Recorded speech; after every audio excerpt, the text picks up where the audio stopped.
સંકલ્પ હતો મારે કીધું ને કે તળાવ વાવ ગળાવા જે નાટ્યો હોય એને, પણ એવું ભગવાને એને પ્રેરણા કરી અને જીવરાજભાઈએ અને જેપી સાથ સહકારમાં અને ગામનો સાથ સહકાર એટલે તળાવ ગળાવે છે.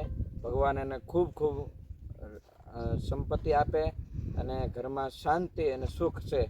અને એના આખા પરિવારનો, જીવરાજભાઈના પરિવાર આખા રાજી છે તળાવ ગળાવવામાં. સુનિલભાઈ, ગિરીશભાઈ, આપણે નરેશભાઈ, બધા ભાઈઓના સાથ સહકારથી અને તળાવ ગળાવે એટલે ભગવાન રાજી થાય, સંતો રાજી થાય.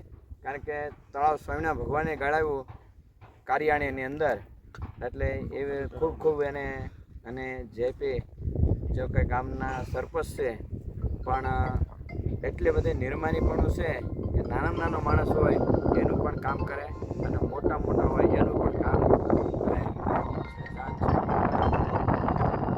આ તળાવની સેવા મોટા મોટી એની છે, કારણ કે એક પૈસો લીધા વગર 24 કલાકમાં છે અને સમર્પિત થઈ ગયો તળાવ બને કાં સુધી. ના ના સારું, એટલે સેવા ખૂબ સારી છે અને આને આશીર્વાદ સપની લેજો કે ભગવાન એને ખૂબ આગળ લઈ જાય, આગળ કરે અને ગામના કામ આવવાનો અને સેવા આશીર્વાદ દો. કારણ કે મોટી સેવા અત્યારે એની જ ગણાય, જેપી એની જ ગણાય ને સેવા એમ.